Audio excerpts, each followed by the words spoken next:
देखो, हम इंडियंस हर चीज में पीछे रह सकते हैं, लेकिन एक चीज में हम हमेशा फर्स्ट रहेंगे, भेदभाव करने में। आपको हिंदी आनी चाहिए, मराठी आनी चाहिए, तमिल आनी चाहिए, कन्नड़ आनी चाहिए, आपको तमीज आनी चाहिए। इतनी तेजी से साइंस के क्षेत्र में आविष्कार नहीं हो पा रहा जितनी तेजी से ये भेदभाव के क्षेत्र में कर ले रहे हैं। धर्म जात इनको कम पड़ गया था, इन्होंने भाषा का भी जोड़ लिया। जब इंडिया पाक चल रहा था तो सभी भेदभाव करने वाले 3 दिन के लिए छुट्टी पर चले गए थे और देशभक्त बन गए थे। उसके बाद they are back to normal कि भाई अपना मेन काम शुरू करते हैं भेदभाव का, क्योंकि भेदभाव करेगा तभी तो आगे बढ़ेगा इंडिया। अब वहाँ बॉर्डर पर जवान देश के लिए लड़ सकते हैं तो हम अपनी भाषा के लिए तो लड़ ही सकते हैं, क्योंकि वो शहीद तो इसीलिए हो रहे हैं ना कि हम सेफ रह सके और आपस में ही लड़के मर जाएं। किसी लोकल लैंग्वेज को ऑफिस में कंपलसरी करना समझ में आता है, क्योंकि आपको लोकल लोगों से डील करना पड़ता है। लेकिन ये क्या कर रहे हैं, डिलीवरी वाले को पकड़ ले रहे हैं, गार्ड को पकड़ ले रहे हैं और बोल रहे हैं कि भाई तू रोजगार कैसे कर सकता है जब हम बेरोजगार हैं। तो लैंग्वेज की बात करते हैं ना, सबसे अच्छा स्टेट है मध्य प्रदेश, गुजरात। भाई इन्हें कोई नहीं फर्क पड़ रहा है। मध्य प्रदेश बिजी है पोहा बनाने में और पोहा खाने में, गुजरात बिजी है सब चीजों में चीनी मिलाने में, उसके बाद फुर्सत मिलती है तो बिजनेस करने में।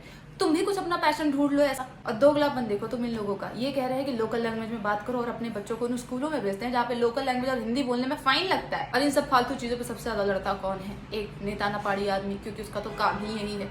दूसरा वो आदमी जिसके पास कोई काम ही नहीं है, बेरोजगार और नल्ला है। तो मैं कहना चाहती हूँ बेटा, जाति धर्म और भाषा के नाम पे बंटवारा ये नेताओं का काम है, उनको करने दो।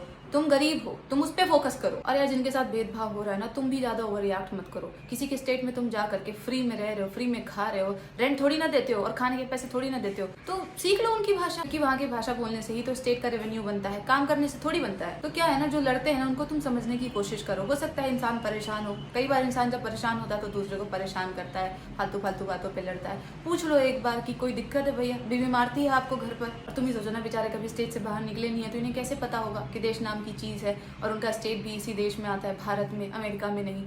कोई बात नहीं, तुम समझ लो।